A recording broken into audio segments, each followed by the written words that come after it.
Our show had drama? A little bit. We had the fights. We didn't anticipate they would be in the show. Paul Teutul Jr. hat in einer tragischen Familienfehde alles verloren.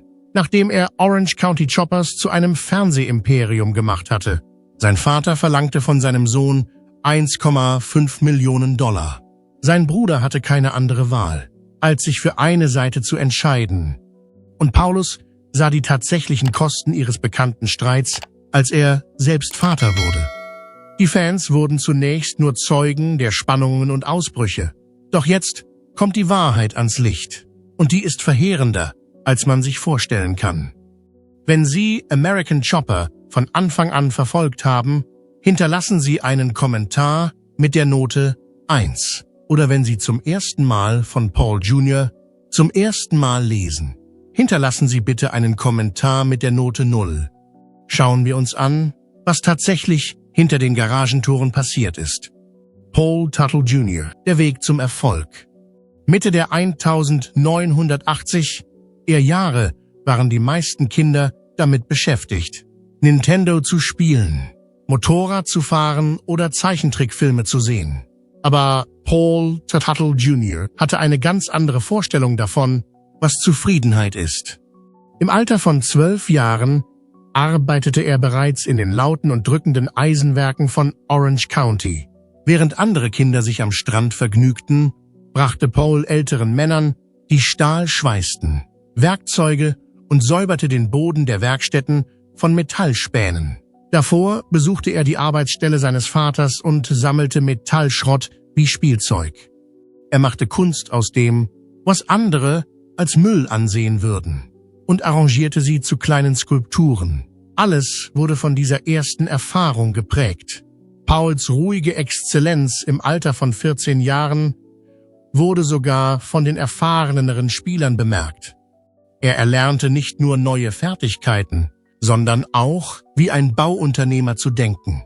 Doch in der Werkstatt war nicht alles eitel Sonnenschein. Paul Sr., sein Vater, hatte den Ruf, streng und unversöhnlich mit seinem Sohn zu sein. Tatsächlich war der Lehrer oft strenger mit John als mit allen anderen. Junior konnte nicht mit kleinen Vergehen davonkommen. Alle würden ihn anschreien, wenn etwas schief ging. Andere hielten das für unfair, aber Senior dachte, es würde ihn stärker machen. Im Laufe der Jahre gerieten die Persönlichkeiten der beiden immer mehr aneinander.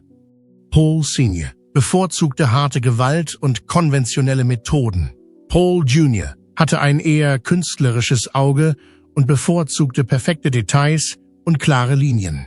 Eines Sommers reparierte Junior ein Geländer, um es zu verstärken und optisch zu verschönern. Sein Vater lehnte es zunächst ab, aber einige Tage später billigte er es diskret und verwendete den Entwurf. In diesem Augenblick wurde alles klar. Im Hintergrund herrschte Respekt, aber er war von einem endlosen Kampf durchzogen. Während andere Schüler sich auf Rechentests vorbereiteten, ging Paul Jr. einen anderen Ansatz. Er meldete sich für ein Berufsausbildungsprogramm an, das ihm die Möglichkeit gab, die Hälfte des Schultages mit der Metallbearbeitung zu verbringen. Er recherchierte, wie man die Spannungspunkte von Stahl, Schweißverfahren und Konstruktionen erkennt. Einer seiner Lehrer sagte, er habe eine besondere Gabe, die ihn befähige, Bewegungen von Metall vorherzusehen, ohne es jemals zu berühren. Junior führte jeden Schnitt und jede Schweißung außerhalb des Unterrichts aus, bis es ihm zur zweiten Natur wurde. Er wusste, dass man für den Erfolg keinen ausgefallenen Abschluss braucht. Er musste nur noch ein Experte werden.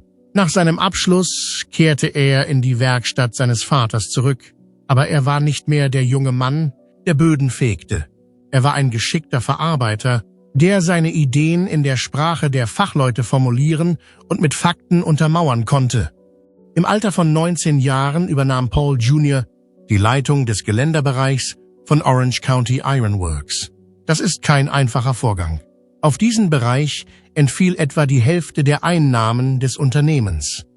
Obwohl die meisten Menschen annehmen würden, dass es sich um eine familiäre Bevorzugung handelt, ist die Wahrheit, dass Junior sie verdient hat, Er erweiterte die Gestaltungsmöglichkeiten des Ladens und verlieh ihm ein modernes Flair. Seine Erfindungen waren so beliebt, dass die Kunden bereit waren, mehr zu bezahlen und länger darauf zu warten. Darüber hinaus musste er ein Team von Mitarbeitern leiten, die deutlich älter waren als er. Während einige bereits über militärische Erfahrung verfügten, waren andere zunächst skeptisch. Schließlich gaben jedoch selbst die hartnäckigsten unter ihnen zu, dass er fähig war. Er hatte eine Metallwerkstatt in einen Gesprächsanlass verwandelt. Es ist schwierig, solche Anerkennung zu bekommen. Doch etwas fehlte noch. Nachdem er jahrelang Treppenhäuser und Geländer gebaut hatte, fühlte sich Junior sich eingeengt. Sein Ziel war es, ein lebendiges, atmendes Objekt zu schaffen. Das Feuer begann, als er nach langen Arbeitstagen heimlich begann, in einem alten Notizbuch Motorräder zu skizzieren. Zu dieser Zeit begann auch sein Vater wieder mit dem Motorradfahren. Es begann ganz beiläufig. Junior wurde gebeten, Senior zu helfen, eine zu bauen. Aber als Paul Senior sah, was sein Sohn gezeichnet hatte, war er schockiert. Es war nicht nur eine technische Frage. Lasst uns richtige Motorräder bauen, sagte Senior. An diesem Tag, nachdem er sein Kind gesehen hatte, und es war ein Meisterwerk. Am besten ist es, wenn Sie Ihr Hobby wie ein Geschäft und nicht wie einen Zeitvertreib behandeln. Es ging um mehr als nur um Motorräder. Es ging darum, etwas viel Größeres zu reparieren. Die Jahre, die zwischen ihnen vergingen. Mit rund $175.000, die sie sich von ihrem Eisenwarengeschäft geliehen hatten, gründete die Familie offiziell Orange County Choppers. Aber es war nicht gleich. Der Senior behielt 80%. Junior wurde 20% gewährt. Das spielte jetzt keine Rolle mehr. Sie hatten nur einen Traum und einen kalten, mit Werkzeug gefüllten Keller. Doch schon nach wenigen Monaten erregten ihre Motorräder Aufmerksamkeit. Für die Fertigstellung ihres ersten Motorrads, True Blue, benötigten sie 4 lange Monate. Überstunden, blaue Farbe mit weißen Flammen und Schweißarbeiten ohne Ende waren Teil des Prozesses. Er schien eher von einem großen Konstrukteur zu stammen, als aus einer kalten Garage im Bundesstaat New York. Als sie ihn 1999 nach Daytona brachten, fielen den Leuten die Kinnladen herunter. Sie wurden zu Stars, statt zu Unbekannten. Doch die Reise war nicht ohne Herausforderungen.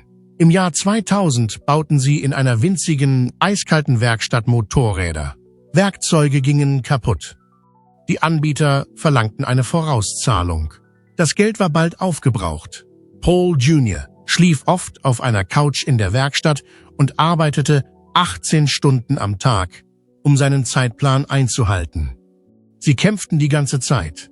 Große, schreiende Wettbewerbe. Sie kämpfen nicht um Aufmerksamkeit, sondern ums Überleben.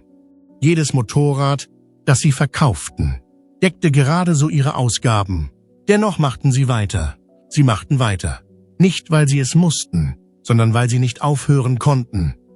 Paul Jr. Triumph und sein Einfluss auf das Motorraddesign. Denn im Jahr 2002 ging ein Anruf ein. Der Fernsehproduzent Craig Pelagian sah in einer Zeitschrift einen Artikel über ihre Motorräder. Er recherchierte gerade für eine kürzlich gestartete Reality-Show. »Was zum Teufel wollen Sie?« fragte Paul C., sagte diese Worte, als er den Hörer abnahm. Der Produzent schlug eine Sendung über die Restaurierung von Schrottmotorrädern vor. Senior schaltete es sofort aus. »Wir bauen sie von Grund auf neu auf«, erklärte er. Das Geschäft wäre beinahe gescheitert, aber ein paar Wochen später kam der Produzent mit einer besseren Idee zurück. Beachten Sie den eigentlichen Prozess, einschließlich der Parameter. Paul Jr. hasste die Idee. Er hatte Angst, dass die Kameras alles verderben würden. In einem 5-seitigen Brief an seinen Vater behauptete er, dass sie uns dumm aussehen lassen würden. Es war ein anstößiger Vertrag. Die Kosten für jede Folge betragen $5.000, mehrere Kamerafahrten. Außerdem zerstörte die helle Beleuchtung ihr Schweißen. Der Name der Sendung wurde von den Produzenten als Family Friction vorgeschlagen. Paul Jr. fast zu laufen begann. Aber sie brauchten das Geld. Deshalb haben sie unterschrieben. Die Ereignisse, die sich nach der Premiere von American Chopper am 31. März 2003 ereigneten, waren unerwartet. In 3 Episoden wurde sie zum Erfolg. Jede Woche schauten über 3 Millionen Menschen zu. Plötzlich ging es um mehr als nur um den Bau von Motorrädern. Sie waren bekannt. Ihr kleiner Laden entwickelte sich zu einer beliebten Touristenattraktion. Die Waren flogen aus den Regalen. Der Discovery Channel nahm allein mit der ersten Staffel $13 Millionen ein. Die Two Talls mussten in ein riesiges, $12 Millionen teures Gebäude umziehen. Um im Geschäft zu bleiben, Paul Sr. zog anfangs mit seiner Wut die Leute an, aber Paul Jr. war derjenige, der sie auf Trab hielt. Die Anhänger kümmerten sich nicht um das Chaos. Sie mochten ihn wachsen sehen. Junior machte wunderbare Entwürfe. Seine Entwürfe waren präzise, konzentriert und leise. Ein Video von ihm, in dem er einen Benzintank ohne Musik oder Geräusche einbaut, war eines der meistgefragten Videos überhaupt. In den USA waren mehr Studenten in Schweißprogrammen eingeschrieben. Der Pauli-Effekt ist der Name für dieses Phänomen. Dann kam das Motorrad, das alles veränderte. Die schwarze Witwe. Es war nicht nur ein Motorrad. Es war eine Proklamation. 100 DIN, 67 Stunden, reine Handwerkskunst. Ein Spinnennetztank und Spezialräder. Die Enthüllung in New York zog 15.000 Menschen an. Die Sicherheitskräfte mussten die Menge zurückhalten. Schon bald verkauften sie alles. Von Modellbausätzen über T-Shirts bis hin zu Videospielen. In nur 6 Monaten wurden über 280.000 Modellbausätze verkauft. OCC wurde dadurch zu einer Marke und nicht nur zu einem Unternehmen. Als Paul Jr. im Juni 2003 mit dem Bau des Fire Motorcycle fertig war, war es mehr als nur ein weiteres Flugzeug. Seine Karriere änderte sich daraufhin dramatisch. Er baute nicht nur Motorräder, er baute ein Denkmal zu Ehren der Feuerwehrleute, die am 11. September 2001 ihr Leben verloren hatten. Daher musste jedes Teil des Motorrads einen Zweck erfüllen. Eines der bemerkenswertesten Elemente war ein echtes Stück Stahl aus den Trümmern des World Trade Centers. Paul überließ das keinem anderen. Er befestigte es mit Nieten an sich selbst. Das zerklüftete Metallstück wurde von einer Halterung aus Diamantblech gehalten, die er speziell für dieses Motorrad angefertigt hatte. Es war die letzte und bewegendste Komposition. Aber das war nicht die einzige Herausforderung. Der Vorschlag war zu ehrgeizig, sodass er den Rahmen des Motorrads völlig neu gestalten musste. Für jeden getöteten Feuerwehrmann mussten wir 343 handgemalte Insignien tragen. So viel Gewicht zu tragen, sowohl im wörtlichen als auch im symbolischen Sinne, erforderte ein hohes Maß an Technik. Als das Motorrad im folgenden Jahr verunglückte, reagierte die New Yorker Feuerwehr nicht wie üblich. Sie reagierten jeder für sich und hoben das beschädigte Motorrad vorsichtig auf, als wäre es ein gefallener Freund. Das war alles, was zählte. Es steht immer noch im Museum des OCC. Das Objekt war bei über 248 Veranstaltungen zu sehen. Die Menschen nehmen weiterhin daran teil, erleben die Wirkung und legen persönliche Notizen und Würdigungen darunter. Jahre später griff Paul Jr. die Tragödie und die Auswirkungen von 9/11 mit einem zweiten Motorradgedenkprojekt wieder aufgreifen. Am 20. Januar 2011 löste diese Entdeckung eine unglaubliche Welle von Reaktionen aus. Es waren nicht nur Motorradfahrer, die auftauchten. Es kamen Menschen wie Michael Bloomberg, der Bürgermeister von New York und der Präsident der 9/11-Gedenkstätte zusammen. Paul war von Daniel A. Tishman, Vorstandsmitglied der Gedenkstätte, ermutigt worden, etwas Einzigartiges zu tun. Tishman, einem Vorstandsmitglied der Gedenkstätte. Er stellte auch 2 Motorräder zur Verfügung, anstatt nur eines. Als Denkmal wurde ein Motorrad erhalten. Den anderen Gegenstand haben wir verlost, um Geld für das Denkmal zu sammeln. Der gesamte Erlös aus dem Verkauf der Lose sowohl online als auch persönlich, ging an das 911-Museum. Als die Abdeckung des Motorrads an diesem Tag abgenommen wurde, fingen die Leute an zu weinen.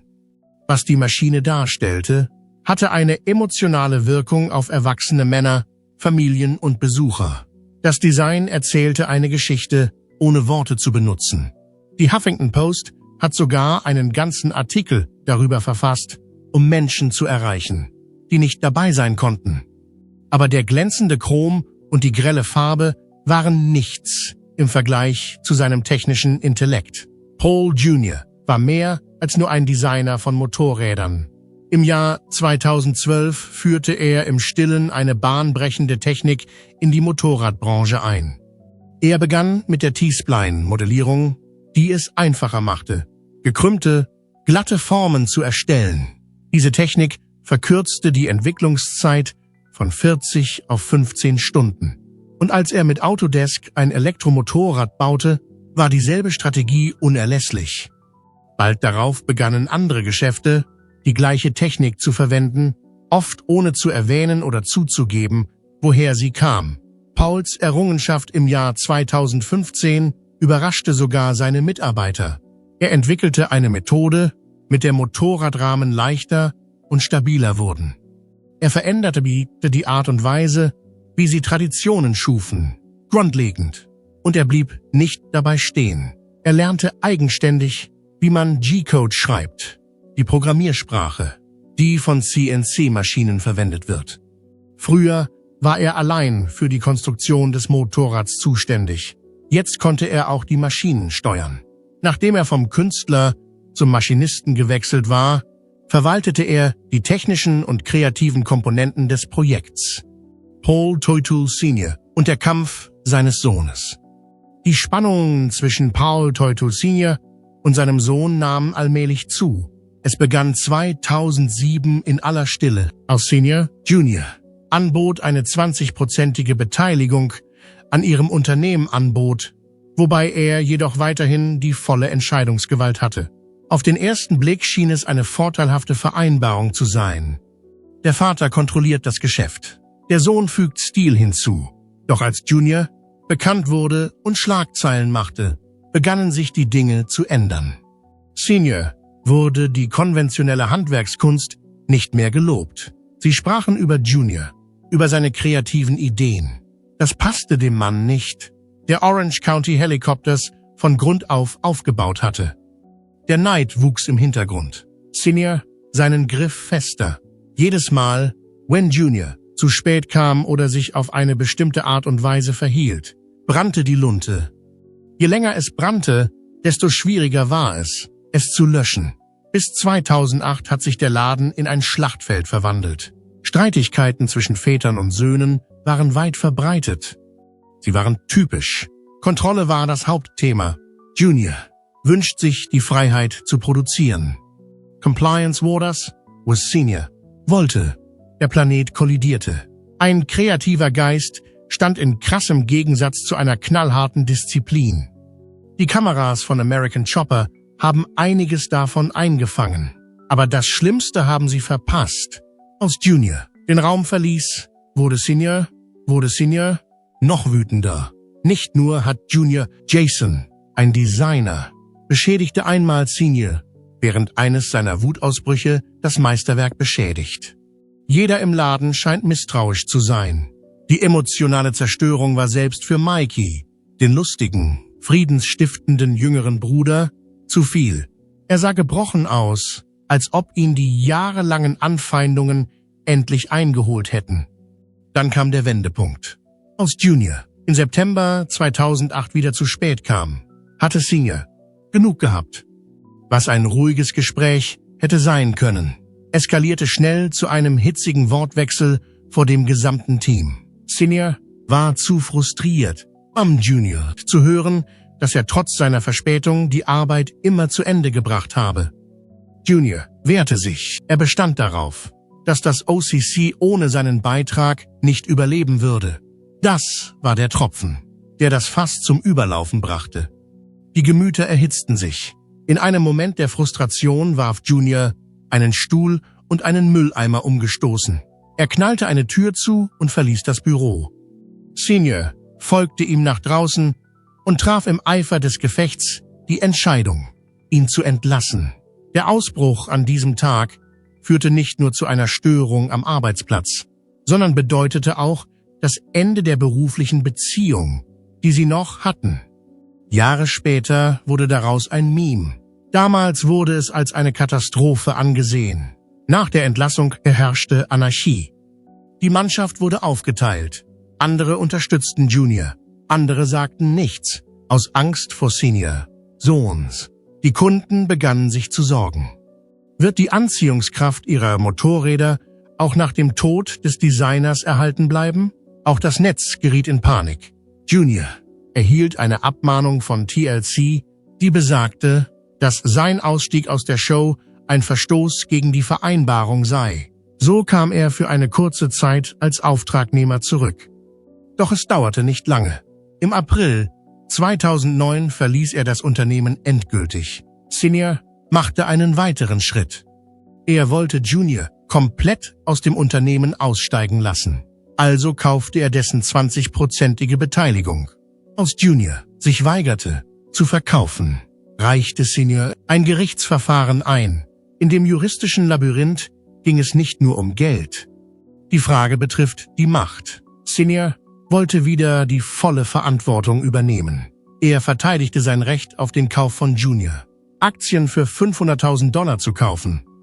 Dann fügte er eine Schadensersatzklage in Höhe einer weiteren $1 Million hinzu. Außerdem machte er sein eigenes Unternehmen zu einem Mitbeklagten und stellte Orange County Helicopters auf beide Seiten des Konflikts. Es war ein schlauer Schachzug, um Junior komplett auszuschließen. Aber Junior war nicht bereit, aufzugeben. Der Hauptgrund für den Streit war eine schlecht geschriebene Klausel im Vertrag, die besagte, dass Senior Junior Anteile zum Marktwert kaufen kann, Aktien zum Marktwert kaufen kann, aber nicht erklärt wird, wie dieser Betrag zu berechnen ist. Vor Gericht wäre die vage Formulierung ein Schock gewesen. Paul Jr., der Kampf mit der Familiendynamik und den Motorrädern. Als der Fall im Jahr 2010 vor dem obersten Gerichtshof von New York verhandelt wurde, fiel die erste Entscheidung zugunsten von Senior. Der Richter ordnete an, dass ein unparteiischer Gutachter den Wert der ausgegebenen Aktien ermitteln sollte, nachdem er entschieden hatte, dass die Übernahmeklausel rechtmäßig war. Junior sah aus, als sei er am Ende. Sie saßen Seite an Seite im Gerichtssaal und sahen sich kaum an. Allerdings hat Junior Berufung eingelegt. Und dann, im Dezember, änderte sich alles. Das höchste Berufungsgericht hob das Urteil auf. Sie machten geltend, dass die Klausel nicht klar genug sei, um ihre Anwendung zu rechtfertigen. Die Tatsachen zeigten, dass Senior nicht in der Lage war, Junior von der Aufrechterhaltung seiner Beteiligung, die 20% von OCC ausmachte, abzubringen. Sowohl der juristische Sieg als auch mein persönlicher Erfolg waren enorm. Sein Vater war jedoch nicht in der Lage, das Kind loszuwerden, von dem man glaubte, es sei zerquetscht worden. Da es noch stand. Es ist nicht schlecht, aber es könnte besser sein, und das ist auch gut so. Nicht alles ist schlecht. Sie verstehen, dass diese Aufgaben gelegentlich etwas Zeit brauchen. Dennoch konnte Junior nicht in der Lage, sofort mit dem Bau von Motorrädern zu beginnen. Ein einjähriges Wettbewerbsverbot war in Kraft. Laut dieser Vereinbarung würde die Motorradproduktion bis 2010 eingestellt werden. Infolgedessen änderte er seine Haltung. Seine ersten Projekte als Produktdesigner waren die Neugestaltung des Campinggrills von Coleman und die Schaffung eines Hundeparks. Er sagte, es sei eine der schwierigsten Zeiten in seinem Leben gewesen. Doch er blieb hartnäckig.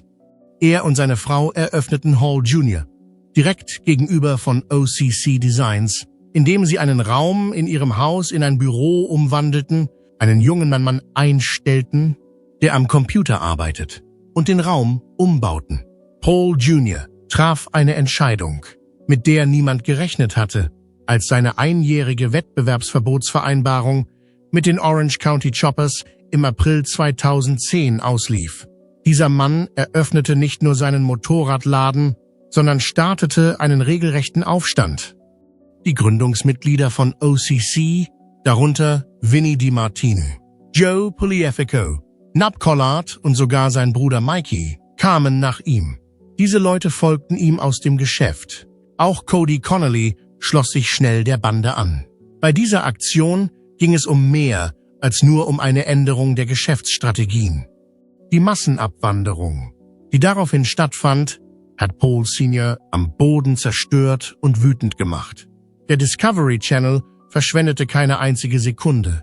Sie verwandelten die Reaktion in Reality TV Gold, indem sie eine neue Show namens Senior vs. Senior starteten. Senior. In Junior standen sich Vater und Sohn in einem wöchentlichen Konflikt gegenüber, der Einschaltquoten und Familie miteinander verknüpfte. Junior war ein Vater-Sohn-Schlachtfeld. Dieses Konzert hob die seit langem bestehende Feindschaft zwischen Paul Sr. und Junior auf ein völlig neues Niveau. Die Begeisterung wurde mit jeder Folge, die im August 2010 ausgestrahlt wurde, weiter angefacht. Paul Jr. hatte Bedenken, ihren Familienkonflikt im nationalen Fernsehen zu veröffentlichen, aber Paul Sr. traf die Entscheidung. Paul Sr. wollte, dass die Kämpfe in den Geschäften theatralisch sind und das Publikum sich für eine Seite entscheiden kann. Ein Kritiker nannte es Wut TV und er hatte nicht Unrecht. Die emotionale Verwüstung hatte jedoch Vorrang vor den Motorrädern. Die Szene war mehr als nur unterhaltsam. Als das Thema der Öffentlichkeit präsentiert wurde, war es ein echter Anlass zur Sorge. Trotzdem konnten sich die Menschen nicht abwenden. Mitten in diesem Chaos geschahen unerwartete Dinge. Paul Jr. entdeckte Rachel Biester, als er an einer Folge arbeitete. Sie trug einen gelben Overall und war als McCuff-Girl verkleidet. Als sie dort ankam, an diesem Punkt hörte alles auf. Was auf einem Fernsehgerät begann, wurde schließlich zu etwas Wichtigerem. Rachel schenkte Paul Jr. etwas Bedeutsames zu einer Zeit, als die Marke mit den 2 Werkzeugen mit zahlreichen Herausforderungen und Rechtsstreitigkeiten konfrontiert war. Da sie einen eigenen Beruf ausübte und einen eigenen Laden führte, wurde sie schnell zu einer Quelle der Ruhe in seinem Leben. Paul konnte durch sie ein Gefühl der Ausgeglichenheit und schließlich einen tieferen Glauben entwickeln, der sein Leben grundlegend verändern sollte. Dieser Neuanfang sollte durch die Hochzeit des Paares im August 2010 symbolisiert werden. Der TLC-Küchenchef hatte eine herrliche 6-stöckige Torte gebacken. Alle bemerkten jedoch, dass ein Stuhl leer war. Doch Paul Sr. war jedoch nicht erschienen. Obwohl er eine Einladung erhalten hatte, waren der Rechtsstreit und die daraus resultierenden verletzten Gefühle noch frisch. Die Abwesenheit seines Vaters an einem der wichtigsten Tage seines Lebens war für ihn ein schwerer psychologischer Schlag. Trotz der Tatsache, dass weit mehr als 100 Personen anwesend waren, hatte er das Gefühl, dass jemand oder etwas fehlte. Außerdem war es nicht nur eine persönliche Abwesenheit. Sie diente als Symbol für die Tiefe ihrer wachsenden Distanz zueinander. Die Wunden brauchten lange Zeit, um zu heilen, selbst nachdem einige Jahre vergangen waren. Paul Jr.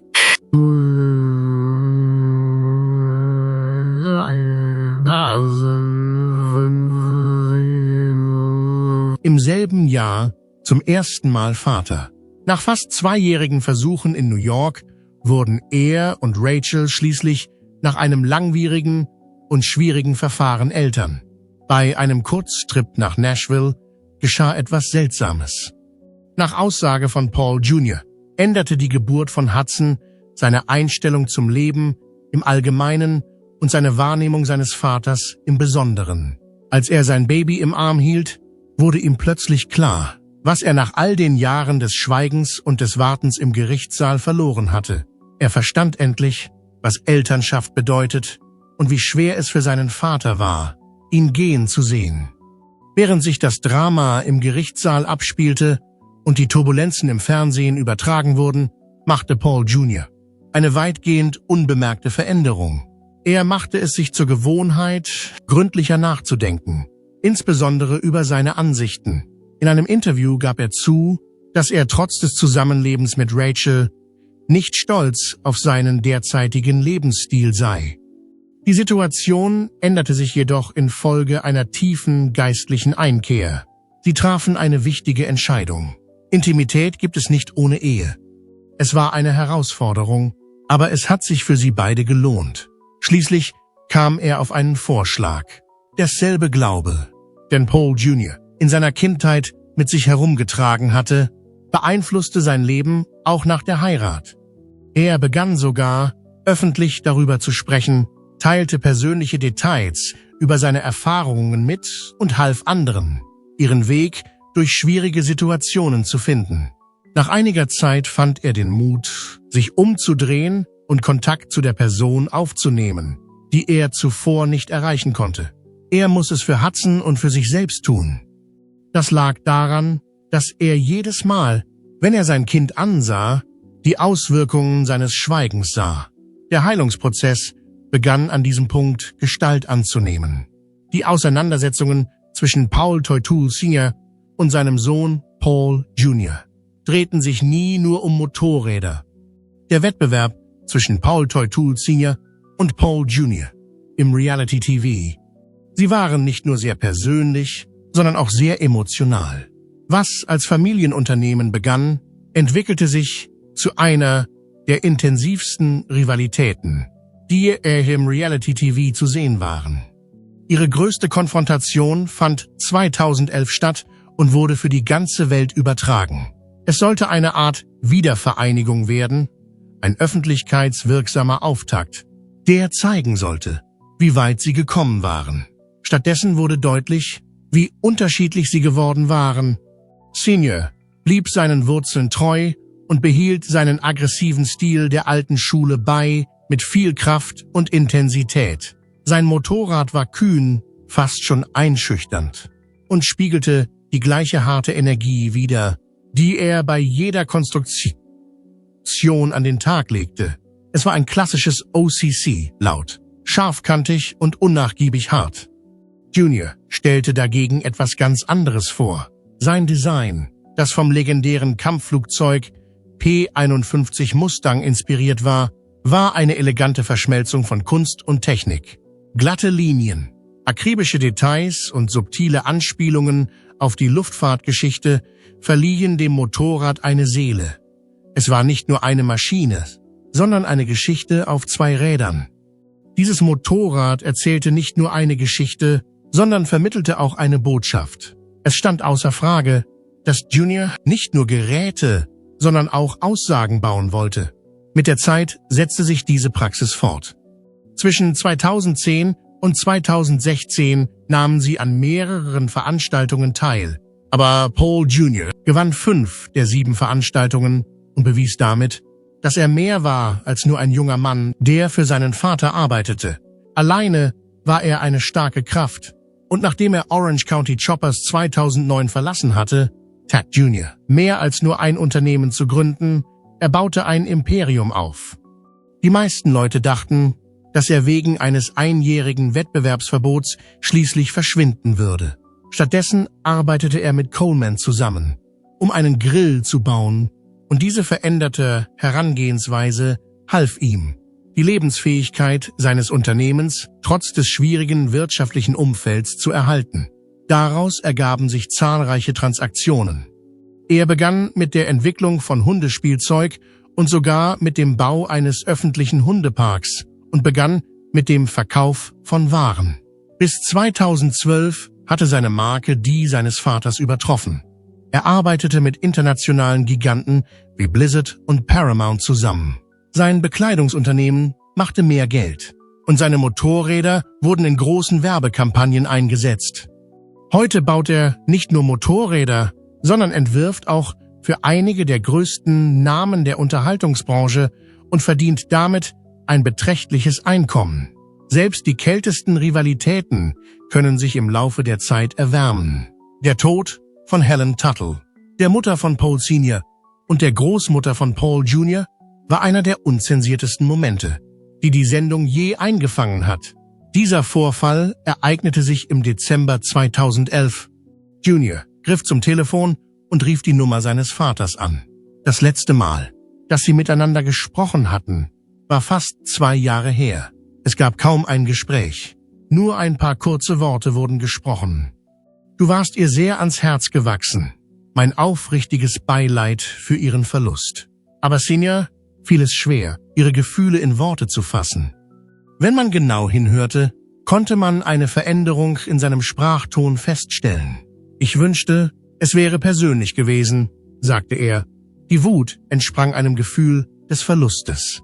Ein Gefühl der Reue war ebenfalls vorhanden. Das war an sich schon ein bedeutendes Ereignis, auch wenn es nicht alles geklärt hat. Die Wiedervereinigung 2018 zwischen Paul Tuttle Sr. und Paul Jr. führte nicht zu einem emotionalen Durchbruch für die Familie. Die Fernsehproduzenten hatten das Ereignis sorgfältig geplant und als Geschäftsstrategie beworben, um aus dem historischen Drama Kapital zu schlagen.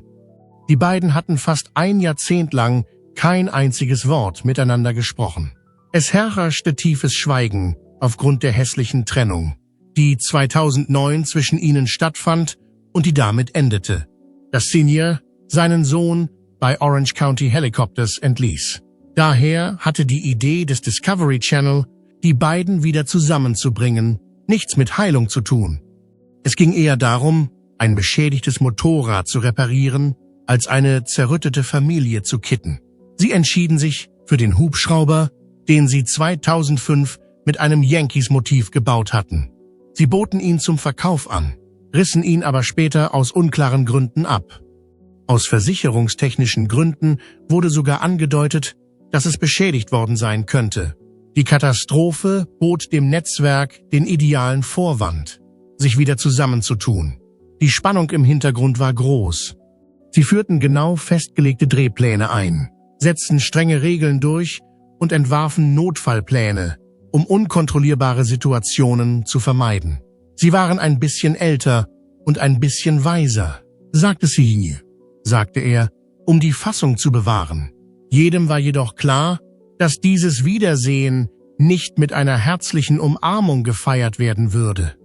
2 Jahre später wurde ein 2-stündiges Special mit dem Titel The Last Ride veröffentlicht, das die Serie abschließen sollte. Stattdessen wurde die Situation erheblich verschlimmert. Am Anfang waren die Absichten gut. ABC Supply gab ein Motorrad mit patriotischem Thema in Auftrag, das Familie und Respekt repräsentieren sollte. Doch schon am ersten Tag wurde deutlich, dass sich nichts geändert hatte. Senior die Ansichten seines Sohnes auf die gleiche Weise missachtete wie zuvor. Die Besatzungsmitglieder konnten die Spannung spüren. Im Hintergrund wurde der alte OCC-Laden abgebaut. Es gab kurze, aber bedeutende Momente. Die einzigen Momente, in denen er sich gut fühlte, sagte Junior. Sagte später, dass er sich nur dann gut fühlte, wenn er und sein Vater wirklich Seite an Seite arbeiteten, ohne Kameras im Gesicht und in aller Stille. Er war einfach mit dem Bauen beschäftigt, so wie er es früher getan hatte. Aber das waren eher seltene Momente. Senior stellte nach dem Bau des Motorrads klar, dass er nicht die Absicht hatte, dies zu tun. Das hat unserer Beziehung überhaupt nicht gut getan, sagte er. Die Kunden waren wütend. Während der Zeit der Kritik an Paul Sr., an seiner kalten Persönlichkeit, gewann Paul Jr. durch die Verwendung von Hashtags wie Respect an Popularität.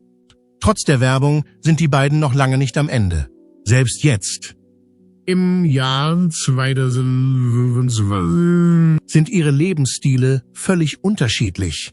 Nur wenn sie gezwungen sind, Produktionsverträge zu kaufen, können sie in einen Dialog treten.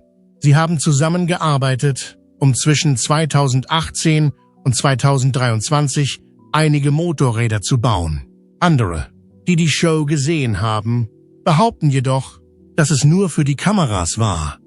In einem kürzlich veröffentlichten Podcast erzählte Junior, dass er und sein Vater seit über 15 Jahren an den Feiertagen nicht mehr gemeinsam gegessen haben.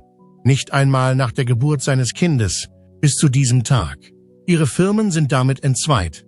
Orange County Choppers wird weiterhin von Senior, Jr., Paul Jr., erfolgreich in ein 14 Millionen Dollar Unternehmen verwandelt haben. In ein 14 Millionen Dollar Unternehmen zu verwandeln, das Kleidung verkauft und Lizenzvereinbarungen hat. Es scheint, dass beide Männer bereit sind, sich mit der Tatsache abzufinden, dass sie zusammengearbeitet haben. Keiner von ihnen ist bereit, einen anderen Weg einzuschlagen und zu diesem zurückzukehren. Sie befinden sich keineswegs in demselben Universum, auch wenn sie derzeit im selben Rampenlicht stehen. Außerdem ist Junior nun bereit, ein Gespräch zu führen. Sein neuestes Buch, Given the Opportunity, wird im Oktober 2025 erscheinen. Es wurde im Februar 2025 angekündigt. Die Handlung dieses Buches wird jedoch nicht für das Fernsehen geeignet sein. Den Insidern zufolge wird es völlig ehrlich und ungeschminkt sein. In seinem neuesten Buch öffnet Paul Toitul Jr. eine Tür auf, die die Fernsehserie nur angedeutet hat. Im Gegensatz zu seinen früheren Memoiren, die sich auf Glauben, Erfolg und persönliches Wachstum konzentrierten, geht es in diesem Buch um die Narben. Es taucht ein in das emotionale Gewicht des Aufwachsens in einem Elternhaus, das nicht nur von einer starken Persönlichkeit beherrscht wurde, sondern auch von einem Vater, der mit Dämonen kämpfte, die weit über Arbeitstermine und Motorradbau hinausgingen. Eine der verblüffendsten Enthüllungen betrifft die berüchtigte Konfrontation aus dem Jahr 2008, bei der ein Stuhl durch das OCC-Büro flog und die mit der Entlassung von Junior endete, gefeuert wurde. Die Zuschauer sahen Spannungen, sie sahen Wut. Was sie aber nicht sahen, wie nah sie daran waren, eine Grenze zu überschreiten, die nicht mehr rückgängig gemacht werden konnte. Was ausgestrahlt wurde, war intensiv. Was wirklich geschah, war etwas Tieferes, Dunkleres und viel Menschlicheres. Aber das Buch ist noch nicht zu Ende. Es zeigt Weisier sein Kampf mit dem Alkoholismus, nicht nur seine Arbeitsweise, sondern auch die Art und Weise, wie er Vater wurde, beeinflusst hat. Die Auswirkungen waren in jedem angespannten Gespräch, jeder verpassten Verbindung und jedem unausgesprochenen Groll spürbar. Junior beschreibt einen Haushalt, in dem die Angst oft lauter war als die Liebe und wie sich der jahrelange Versuch, sich Anerkennung zu verdienen, oft anfühlte, als würde man einem beweglichen Ziel hinterherjagen. Nach Aussage von Junior verheimlicht er die Wahrheit nicht länger. Er glaubt, dass das Gespräch darüber anderen helfen könnte, die ähnliche Familienprobleme hatten. Welche langfristigen Auswirkungen hatte das Reality-TV Ihrer Meinung nach auf Paul Jr. und seine Familie? Ihre Meinung zählt, also teilen Sie Ihre Ideen im Kommentarbereich mit. Bitte like dieses Video. Subscribe unseren Kanal für weitere inspirierende Geschichten hinter den Kulissen und drücke die Glocke, um sicherzustellen, dass du nicht verpasst, was als nächstes kommt, wenn diese Geschichte dich berührt hat. Vielen Dank fürs Anschauen und denken Sie daran, dass die stärksten Menschen diejenigen sind, die sich selbst reparieren, nicht diejenigen, die die größten Motorräder bauen.